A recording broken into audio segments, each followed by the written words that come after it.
Good afternoon, everyone. I'm Liana Hoods. I'm Policy Advisor for NOFA-New York, and I have the pleasure of introducing our keynote speaker this afternoon. John Bobbe, I've known for a lot of years. I can't even count them, and he is an amazing person. He's the Executive Director of the Organic Farmers Agency for Relationship Marketing, OFARM, which is an organic grain and livestock cooperative with organic producer members in 19 states. OFARM has been in the forefront of calling attention to issues of organic producers, as well as working to promote profitable farm gate prices for all of organic production. If you haven't been to their website, check out the OFARM website. They did a wonderful video project where they interviewed a wide range of producers who tell their own stories as to why organic farming is best for families, communities, and the environment. It's called Organic, the Real Natural. Great project that John led in the past few years. John is the author of Marketing Organic Grain, a Farmer's Guide, which has received positive reviews from organic grain farmers throughout the U.S. He's met often with European leaders and spoke recently in the Ukraine about maintaining integrity of the organic supply chains. John holds a master's degree in agricultural economics from the University of Missouri, Columbia, and he's taught economics at Silver Lake College in Wisconsin. He and his wife own a third-generation Wisconsin family farm and the Bobbe Sawmill and Lumber Company. John has received awards for humanitarian economic development work in organic agriculture in the Republic of Armenia, where he's worked as a volunteer since 2000. It is my great pleasure to introduce to you our keynote speaker, John Bobbe. Thank you. Thanks, John. Thank you, Liana. It's good to see a lot of friends here in New York, make some new ones. What I want to do is I want to talk about what OFARM is, since nobody knew what the name was, and what we do. And then I want to talk about organic integrity, which is on producers' minds all over across the country. And then I want to talk about ending on a positive note about some things that are being done.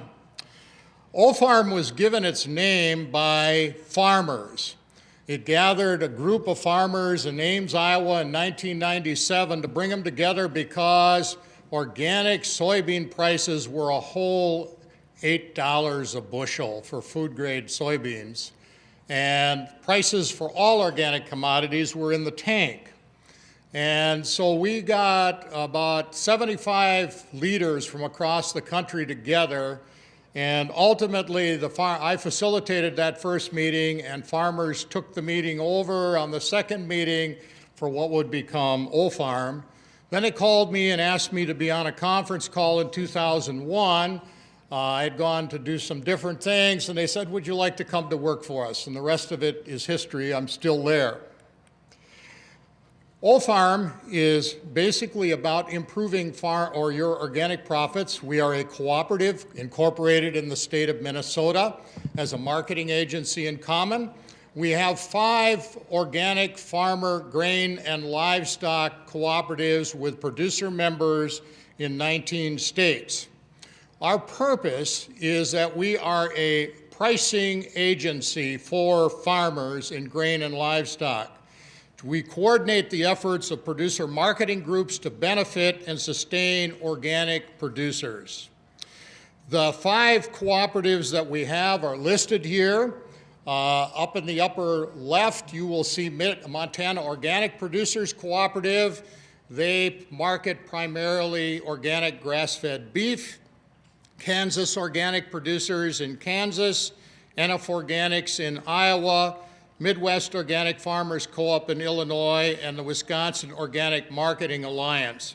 And inside that blue line that you see there are the states that those cooperatives operate in. Each of them, in turn, appoints representatives to the board of directors that I work for, and we in OFARM do things that the individual co-ops either can't or don't want to do for themselves. What are our goals? And we've not had, and these were goals that that our farmers discussed and came up with. And whether you're a dairy farmer, or grain or livestock or anything else that you produce, we've never had a disagreement about what these farmers came up with. The full recovery of all input costs for grain and livestock, and that would include dairy. A return to labor and management that provides adequate family income. Return on investment. Income enhancement to support and provide for community support for schools and churches and the roads in your community. And an organic premium for healthy food that is environmentally responsible.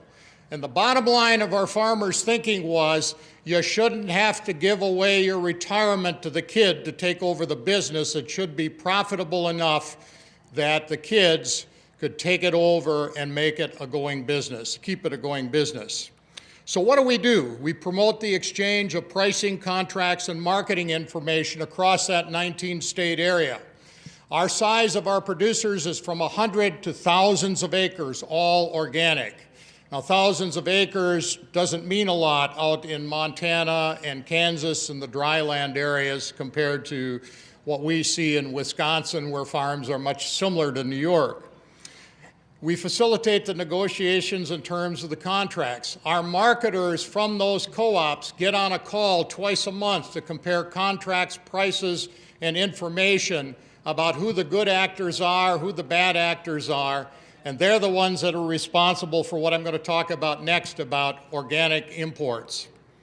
And we educate policymakers as legislators, as well as assist organic farmers with the adoption of new crops and agronomic practices. There are parts of the Midwest and the western parts of Kansas and Nebraska where they will no longer be able to grow corn because they don't have the water. So they've got to be looking at different alternative crops that make use of what they have because of the Ogallala Aquifer being drained. So have we had any success? We've been around since 2000. The USDA in its Rural Cooperatives magazine said that an organic federation is seen as a strategy for family farm survival and regional competitiveness in 2012. And Dr. Gray cites a study by Clarkson University authors Richard Welch and Amy Guptill, who teaches at Brockport here in New York, which concluded that OFARM is the largest single organized block of producers growing organic field crops in North America. Now, this is an old adage that I think we see in organic right now, that cheap grain means cheap milk, means cheap meat, and it means cheap eggs. It wasn't that long ago egg producers were putting their eggs on the conventional market. It's pretty tough to find a market for your organic milk right now if you don't have one. And the same thing with meat. And grain is the key to all of that. And I'm not talking about grain farmers ripping off livestock farmers. What I'm talking about is those prices being in relative balance so that all segments of organic agriculture are profitable. So what is the attraction about organic? Organic is projected to grow 14% a year annually for the next 3 years. I've seen some numbers even higher than that. And conventional food sales are at 2.5% per year. They basically have flatlined. So if you wonder why all these players that you've never seen in organic agriculture are coming in and taking a look at it, 14% growth annually at the retail end is what they're taking a long, hard look at. So what are the concerns? Well, food imported from low GDP nations poses a higher safety risks, a study found. And this is the headline that's been in the Midwest. Imports sink U.S. organic grain prices, especially from Turkey. And I'm going to talk about that in a minute. But this was a headline in the Minneapolis Star-Tribune a little over a year ago. Those kind of headlines don't do organic any good. As a matter of fact, we are short of organic grain in the United States.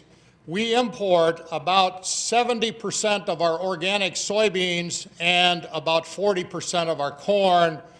Wheat, not so much, about 14% of our wheat. But corn and soybeans are at the heart of the problem. So what's happened to those prices? The prices have dropped about 1/3. I'll show you that in just a second. But what are the buyers saying about prices that have dropped by that much?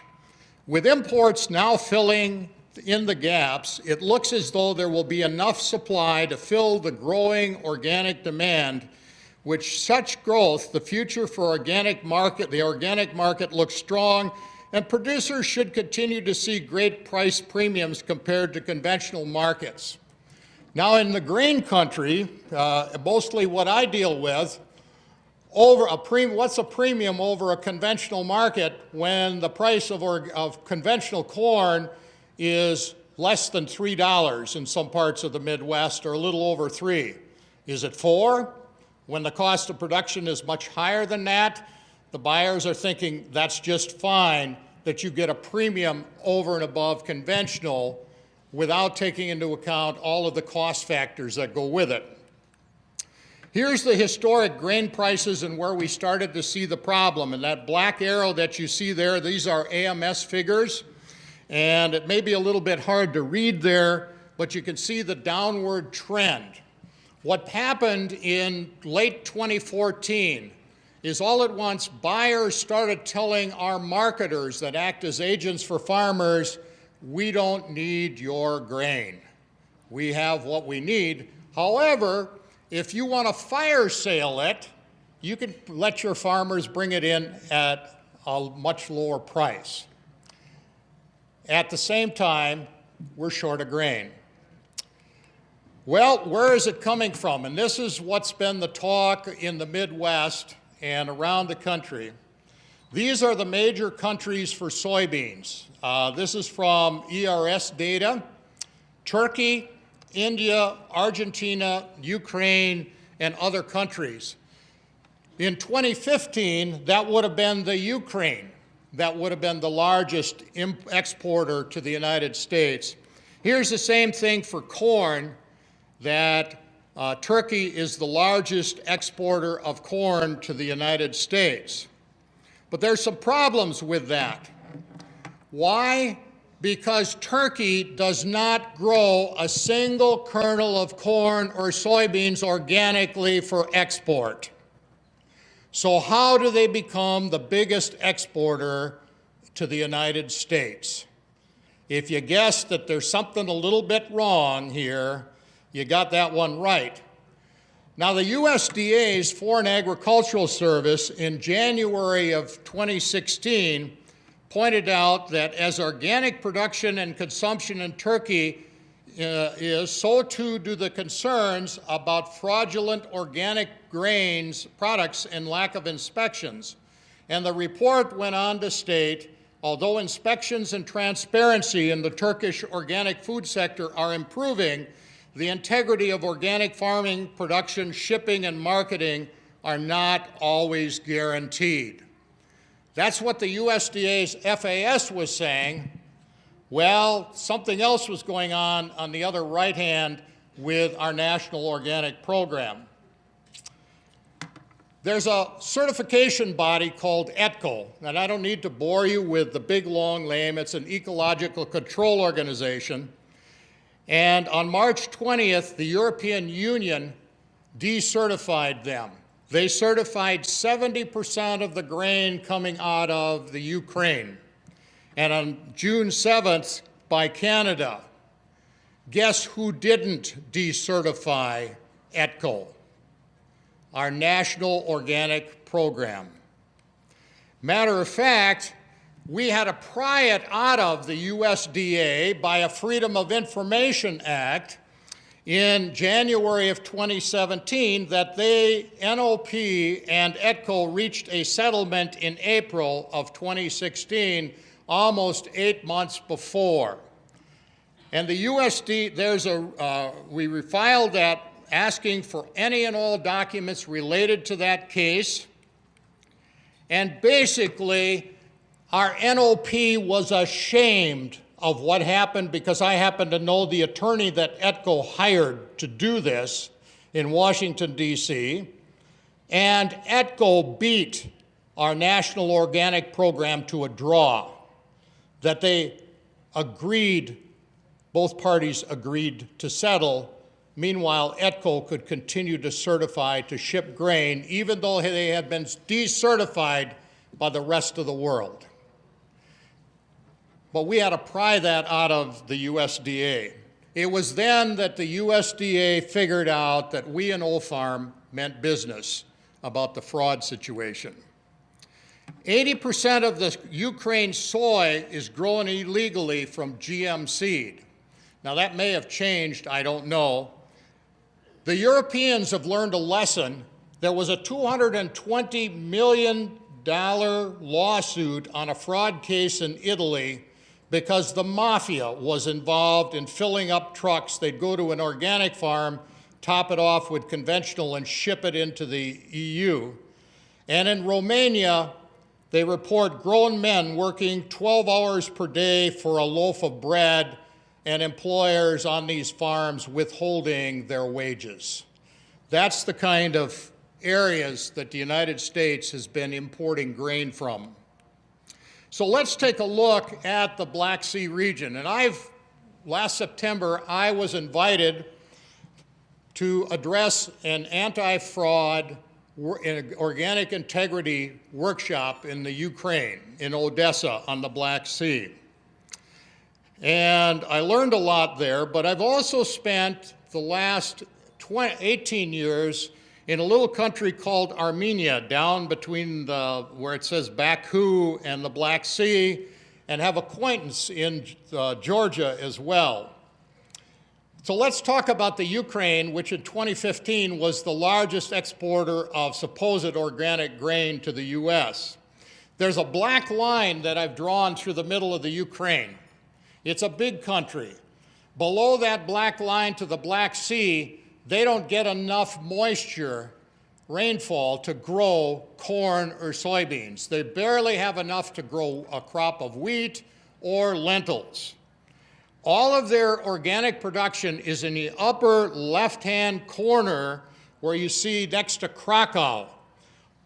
Ukraine, according to their Deputy Minister of Agriculture, has a whole 440 organic farms. 80% of them ship their organic production of fruits, berries, and everything else to the EU. That leaves 60 whole certified organic farms to send shiploads of grain to the United States. Does that add up? I don't think so. Kazakhstan, we'll get to that one because some of that grain made it to the United States. Kazakhstan doesn't have an organic program, and we don't even have a trade treaty with them. And Georgia, Armenia, Azerbaijan will never export grain. They don't grow corn and soybeans there. So then we get to Turkey. We have a source on the ground in Turkey, and she's the one that pointed out that there's no organic production for export in Turkey. So why are they the biggest exporter to the United States? Well, you see that little black square around Istanbul? That is a free trade zone where there's little or no government regulation. And so what is happening is that the grain is being bought, as I learned in the Ukraine. You never thought that you would, in the US, would be going up against international syndicates of organized crime, because that's what we're dealing with here. The Turkish mafia is going into the Ukraine and collaborating with the Ukrainian mafia. And if you're a farmer in the Ukraine, what would you do if they came to you and said, you sell your grain to us, whether it's conventional or not, or we'll make sure you never sell another kernel of grain off your farm. And that's the only alternative you've got. And the same thing has been happening, but the big elephant in the room that's not talked about is Russia. Russia cannot export grain to the United States because of sanctions. but they produce a lot of organic, supposed organic, and so it's the Russian mafia, the Ukrainian mafia, the Turkish mafia collaborating, barging it across the Black Sea and loading ships. Now, this is the first ship that we uncovered in the last week in May right in Burns Harbor, Indiana, the Nakagawa. Originated in Istanbul, Turkey. 450,000 bushels of supposed organic corn was offloaded. We came across this quite by accident, by an entity that was supposed to do some work for one of our co-ops, and they said they couldn't because they were busy with a big job unloading this shipload of grain. Now, for your information, that's about 45 truckloads, semi-loads of grain that was being offloaded. The importer of this grain, you'll find the name is going to come up a couple of other times down the list here. This was the NC Atlantic that arrived in September of 2016 in Olympia, Washington. And it originated in Istanbul, Turkey, 15,000 metric tons. And this was an odd way that I came across this. I'm over in Armenia on a project and I get an email because we'd done some writing about this because my first presentation about suspected fraud was in July of 2016. And she said, they took us on a tour of the harbor in Olympia.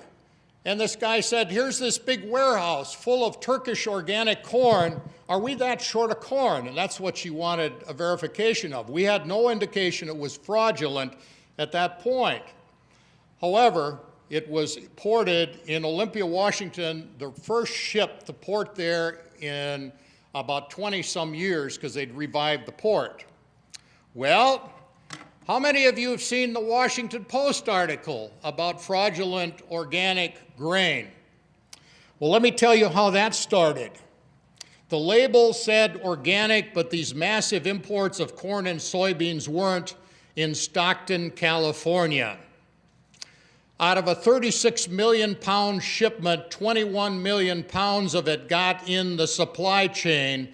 That was total fraud. Now, a year ago in February, we had an arranged dinner with two of our farmers that are officers of the OFARM board and myself with an investigative reporter from the Washington Post by the name of Peter Wariski. And from that, he and I started having a conversation about how does the organic grain market work and how might fraud occur. And from there, we began getting tips from people. And along those lines, I called him with a tip, and 3 weeks later, he comes out with this article, which has got copies of the bill of lading that was changed when it left Turkey. It was conventional corn when it left Turkey, and when it got to the United States, it was fumigated, and it was sold as organic corn. A month before that, one of our marketers called in to get on the NOP's comment list for the Denver meeting. You know what our National Organic Program told him? There's no problem here. All the paperwork is in order, and there's no need for you to talk about organic fraud. And 3 weeks later, it all blew up in their faces. This is the Diana Bolton, September 27th, 2017. We have established a relationship in OFARM with Organic Arable, which is the largest organic farmer control corporation that acts like a cooperative that markets 25% of the grain in the UK. And their CEO, Andrew Trump, on the 13th of September, sent me an email with a notice of the arrival of the Diana Bolton in Bellingham, Washington. I turned around and immediately filed a complaint, as we had done with the other ships before Peter Wariski, with the National Organic Program. The first time with the first 2 ships, they told me, well, it's too old, we can't go back in the paperwork. This time, we were 2 weeks ahead and we fed it to the NOP. We watched this ship. It did not dock on schedule. It anchored in the harbor. Customs and Border Patrol and APHIS, we understand, boarded the ship. This had a cargo of soybeans and supposed organic corn. Come to find out, the reports are it was organic corn from Kazakhstan. Remember, that doesn't have any? They did let the soybeans be unloaded, but the ship was sent on its way with the supposed organic corn. We're still waiting for the NOP to comment on this particular case. I talked to Miles McAvoy, the head of the NOP in the Ukraine, and I said, were you aware that this ship was coming in? And he said, no, we weren't. Thank you for giving that information to us. The NOP does not track ships. And here you've got it coming in massively by hundreds of thousands of bushels in bulk, and the NOP does not track ships. Well, now this gets a little more interesting because this is happening right now, today. This is the arrival, supposedly, in Stockton, California on March 6, 2018, corn and soybeans, and its origin is supposedly Argentina. But our sources have told us it docked in Panama for 30 days. It did not list a port of origin. We found this out on the 21st of February, and this ship and the next one, this one is the Easter Hope, and the next one I'll show you is the Mount Park, bulk organic grain and soybean cargo. It is docked in San Francisco Bay, and it's got about 70 miles to go to get to the port. We don't know what's happening, but we turned it over in advance to the National Organic Program based on the suspicion that it's got the same cargo as the Bellingham, Washington shipment that was partially rejected. This one is, again, arrival in the port of Stockton, California. Today, it was scheduled. It's now scheduled for March 21st. Its origin is Turkey, which doesn't grow any corn, organic corn or soybeans, but it's got a cargo of corn and soybeans, and its arrival is now delayed to March 21st. We don't know what the communication is going on there. We have some sources inside. This is the Mount Park. But how hard is it to track ships might be a relevant question. Well, a second question is how much money is in organic fraud? How much on a shipload of this grain? How much can be made here in the United States? Guess? How much? 10 million. You're a little bit high. However, the amount that they estimate is being made by Peter Wawrisky is $4 million. But then you got to remember they went and stole it from the farmers over there, and they may not have even been certified organic. There's probably another $3 to $4 million at its point of origin where they went in and bought it. There is more money in organic grain fraud than there is in the drug trade right now. Did you ever imagine a commodity in agriculture that would be worth more in one shot than the drug trade? And what's the fine for this? Does anybody guess? Per incident? $11,000 on $4 million worth of profit. So, what has OFARM been doing? Well, we wrote a letter along with Food and Water Watch in September of 2016 to the USDA's Office of Inspector General, and we asked 3 questions. What does the NOP have to assess the EU's process for accreditation and certification are adequate to ensure that bulk shipments of commodities that are pooled from many farms? Does the NOP have an adequate system to track bulk commodity shipments produced in other countries outside the EU that are certified by EU-based certifiers or shipped through the EU countries? And what other data collection should the NOP set up to have a better understanding of the source of the imports back to the certifier and the farm level? You got to remember, what goes on your farm ought to be the same for every farmer any place in the world. On-farm inspections annually, and documentation, including the TCs and all of that. The word that we've had in all this that's been going on is if there's a piece of paper that says the word organic on it over here, that we have people accepting it. So what happened? We reissued that letter along with Peter Wawrzycki's investigative report of the outright fraud in May of 2017. In September, the Inspector General issued its report. It's found that AMS was unable to provide reasonable assurance that NOP-required documents were reviewed at U.S. ports of entry to verify that imported agricultural products labeled as organic were from certified organic farms. And there were 8 specific things that the NOP called to the woodshed in the front of the Inspector General, sat there and nodded. Now, some of those are supposed to be completed by July of 2018 that they agreed to. We just had a meeting at the Moses Conference with Betsy Racola, the Chief Enforcement Officer of USDA, with a bunch of our farmers, and we intend to hold their feet to the fire on fixing this problem. Now, what about India? India is the #1 exporter of soybeans to the US. Well, there's an organic trade agreement with India,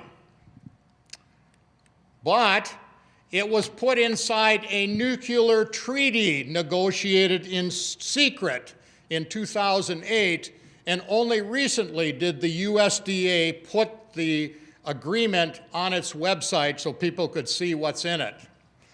What this means is we have to accept what India sends us because supposedly their organic standards are equal to our organic standards, except when we talk to a major grain CEO that's been over there where they're processing these beans and they've got birds flying and dropping and rodents running all over the place, and that's the stuff that's coming here. And there's no opportunity for audit. We have to accept what India tells us. Now, if you thought grain was bad, this was a headline of an article that I wrote called USDA's Pineapple Center Ring Organic Circus Fraud Continues in January of 2018. There was an entity called NerdWallet, NERDWALLET.com. They're an investigative journalism company in California, and they called me because they wanted to find out how organic fraud in grain worked, because they were investigating organic fraud in fruits and vegetables. And they cite an example of a grower in Central America growing pineapple that abided by all the rules that you abide by, growing organically. The company bought it, went out and bought conventional, mixed it together, shipped it into the US as organic, and the NOP said, no problem here. So if the USDA can't keep your pineapple straight, what about a shipload of organic grain? What does it cost to produce a bushel of organic corn in the Midwest? About $9.50 to $10.50 a bushel. The losses to my neighbor that's got 100 acres of corn is about $300 an acre, or $30,000. We've got farmers sitting out there of size that their losses are $250,000 and $350,000 simply due to organic fraud. The total to the U.S. is about, we estimate, $400 million in losses to organic producers since 2015. So what should we do about it? The Europeans, where we have gotten information from, are much ahead of where we're at and where we need to go.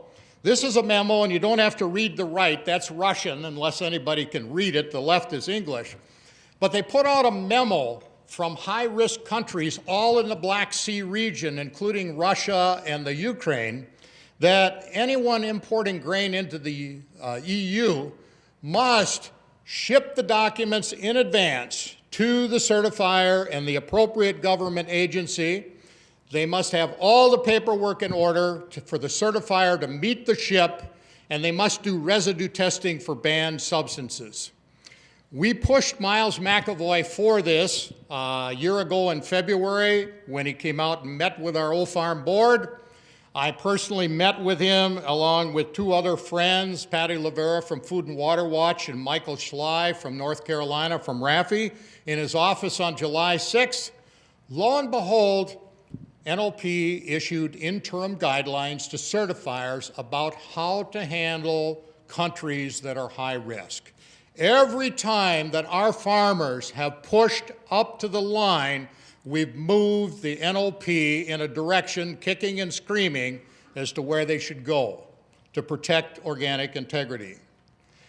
What are we after? One of the things is a verified audit trail back to the field on all organic imports. And the question we've got is, where is that audit trail? They're required to have it for you. Why shouldn't everyone else be treated the same? So what is the NOP doing? First of all, they're hiding behind equivalency agreements or simply taking the word that countries meet the NOP standards. So what about Turkey and the Ukraine? It didn't work very well there. The NOP can only respond to complaints and enforcement. And we filed complaints with them. We filed about 4 of them now. We filed one about a month ago because we found out that the Canadian authorities in Montreal were rejecting container loads of grain. It was not due to fraud, it was due to contamination with weed seeds. Our reason for filing that complaint is we didn't want the containers loaded on trucks and trucked across the US border, because the USDA has no way of monitoring. And when we filed that complaint, you know what I was told by NOP? I guess I'll have to call and find out what our Canadian counterparts are doing. Right now, with Canada up in arms about tariffs on trade and steel and so on, our relations with the Canadian authorities are not exactly the greatest. The question is, who washed the cargo hold on these ships, their elevators, their conveyors? Any grain farmer knows they're required to have a document authenticating the truck being washed and wash the truck before it's even loaded on their farm. Who washed the ship? We kind of think that audit trail falls off the back end of that ship. So what is Canada or the EU doing? First of all, the importers are required to be certified. Organic inspection at the ports, a warning system of higher risk countries, and testing protocols for banned substances. What is the NOP doing? Well, they just put out that memo of interim guidelines on high risk countries, but they're just talking about the rest of this stuff now. That's how far we are behind the 8 ball. So, ta-da, we have some people to the rescue to help us. And I've got to revert back. I live in a little town called Scandinavia. And we don't go too long there without telling about Ole and Sven. And it turns out that Sven had a fire on his farm where the granary was burning and the barn was in danger of burning. And so he called the fire department, and it was a 5-alarmer. And all the surrounding fire departments were there fighting the fire with everything they had. And Ole rounds up the volunteer fire department and races out to the fire, runs past everybody else into the center of the fire, and they jump out and they start beating the fire with water and shovels and everything. And when the fire was out, Why, Sven was very thankful. He said, I'm willing to pay the fire department $4,000 for putting the fire out. And he asked Ole, the fire chief, what are you going to do with that money? He says, I'm going to fix the damn brakes on the truck. Well, we've got a situation here where we have known, and farmers have been experiencing these losses since 2015, but now we have some people coming to the rescue. The Friendly Organic Trade Association. Well, as you know, they are a trade association. They make the mask of representing farmers once in a while. However, they've set up a task force because this needs some more study. And the NOP has done, to their credit, has done some things, including they're setting up a task force to study this. Now, I don't know how much more proof you need, how many more ships we've got to uncover for them to have evidence that it doesn't need study, it needs correction of the problem. However, let me just explain that one of those ships that I showed you was brought, that fraudulent organic grain was brought in here by a member of the Organic Trade Association. And I think it's time that they cleaned up their house. And what about the certifiers? They tell us in California, some of these certifiers with these big mills and these imports are paying $40,000 in certification fees. What certifier, if a little logic is followed through here, is going to send an inspector in there that's going to disrupt $40,000 of their business? I hope not. I hope that's not the case. But somebody has been turning their back on this amount of grain that's been coming in to this country.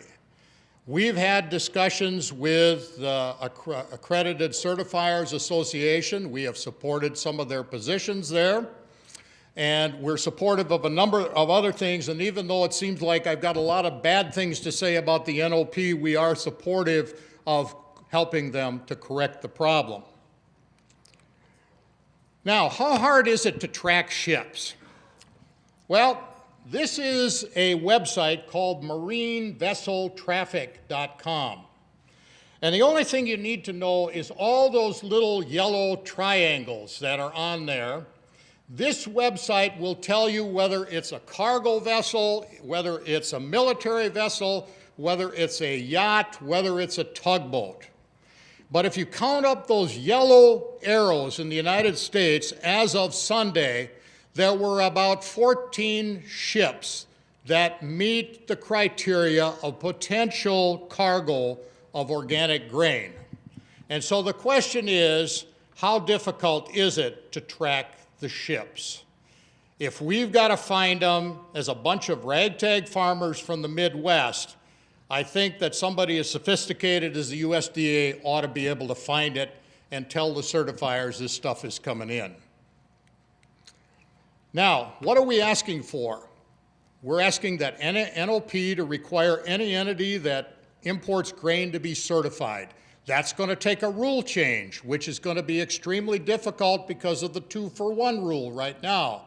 That the administration has ruled that you've got to get rid of 2 major rules to implement a new one. The bottom line is, we keep saying organic needs more rules. And I would agree with Speaker of the House Ryan, that's from my state. He likes organic because it's voluntary self-regulation. But we got to get that through a lot of other people. Putting a system in place for inspection at the U.S. ports. Currently, the only 2 entities that inspect ships at the ports are the Customs and Border Patrol and APHIS, Animal Plant Health Inspection Service. They look for insects and weeds. Customs, neither of those agencies have any training to know about an organic document, whether it's authentic or not. We need protocols for residue testing. Now, chances are you're not going to find GMOs from that region, the Black Sea region, where this stuff is coming from, because they burned them all. That's one of the smart things they did. We need to put in place a warning system of special protocols of imports. We've taken some minor steps with some interim guidelines, but we need to make those permanent. We need to strengthen the accreditation of certifiers. And they did that in Texas about a couple of weeks ago, where they did nothing but talk about imports. We need improved transparency. Why should we have to wait 8 months and file a Freedom of Information request that's worded just exactly right to pry it out of the USDA that they reached a settlement with ETCO or any of these other issues that they've dealt with? And we need to use international maritime laws to seize fraudulent cargoes. And that involves 3 things. 1, the captain's log. The captain is responsible for anything that goes on that ship or comes on that ship. And if it's fraudulent, he's in big trouble. The second thing is whether it was fumigated or not.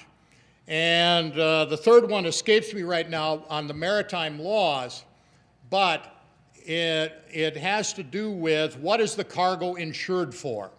There's only one, basically, as I understand it, one insurer in the world. Which of you buys a policy that your insurer is going to insure your farm for twice as much as it's worth? Is an insurer going to insure a conventional cargo at organic rates? I don't think so. And so they should have proof of insurance. Those 3 things would allow for examination. And if it's in maritime international waters, the cargo can be seized as contraband, and they do it all the time. So what role might states' attorneys general play in organic fraud investigation and prosecution? We have an attorney looking at this right now in the state of California. The fraud has occurred, most of it, in Stockton, California, and we're looking at what the state's attorney general in California will do, and we'll look at some other states like Baltimore and so on. I'm about finished, and that is currently the market is signaling with low prices, no more production is needed. Additional acres are needed, between 200,000 acres of corn and 400,000 acres of soybeans. But the fraud and the imports have depressed the price. We don't object if the imports coming in are on the same standards that you have to comply with. And if you're a dairy farmer, here's what you should be concerned about. I grew up on a dairy farm, and we used to call up the mill and say, deliver a load of feed. We never looked at it. Maybe it's time for you to start asking, where is that grain coming from, so that you don't get caught if something. All it's going to take is one bad situation out here with fraudulent grain, and it's going to blow up a whole bunch of brand names and everything else. If you're a buyer of organic grain for your farm, you should be asking for verification, just like any other business process, if it's produced or imported. It's not going away soon. U.S. producers need to work together to protect this label, and the future depends on maintaining organic integrity. I have no question that U.S. producers produce to the highest standards in the world. Here's how you file a formal complaint with the USDA. It's on their website. Believe me, we've done it. And a lot of producers are looking at organic production and how do we transition them so when they come in, they don't crash the market for everybody else. And I can't say enough about the milkweed. There's some issues back there on the tables. They have been doggedly following this. I've written an article a month on this whole fraud situation. We've been in every major publication, Wall Street Journal. There's one coming out in Modern Farmer in March. I don't know what that one will say. Bloomberg News, the farm papers. And last thing, let me encourage you to give a strong consideration to the Organic Farmers Association. It's a new organization that only organic producers, certified organic producers, can vote. Some of the membership are out there. I saw them over at NODPA. There's some on my table there. But they have taken a strong stand on organic integrity. And we can take the rugged individualistic route, or we can work together to solve our problems. Liana mentioned Organic the Real Natural. If you go to that, alloneword.com, you'll find the videos about promoting organic. Lastly, there's one copy over there. We had a little mix-up. We were going to have some more books here. You can get them, take a card. I've written the book, Marketing Organic Grain, A Farmer's Guide. Mary Howell Martin reviewed it. She had some not too bad things to say about it, actually good things. We've had veteran grain farmers do that. It takes them through from A to Z about planning your rotation, contracts, hiring an agent, and all those sort of things. And just to finish this with my story, because that's the beginning and the end of my book there, because I grew up on a small farm in central Wisconsin, and I used to teach agriculture to adult farmers for 10 and a half years. I used to have a commercial pesticide applicator's license, be able to tell them all the latest and greatest about pesticides and everything. And I've made the transition since 1986 over all the way to where I work with organic farmers. And it's one of the best things that I've ever done in my life. And so I thank you for your time. And do we have time for any questions? One or two questions if anybody's got it, and maybe you need to take a couple minutes rest after lunch. Yes?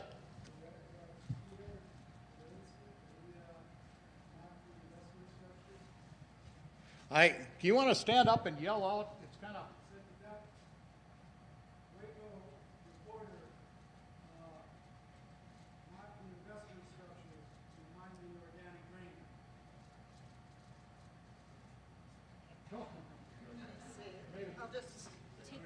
Is there an extra? There's not an extra. Well, What is the investment structure of the companies? That are bringing this stuff in.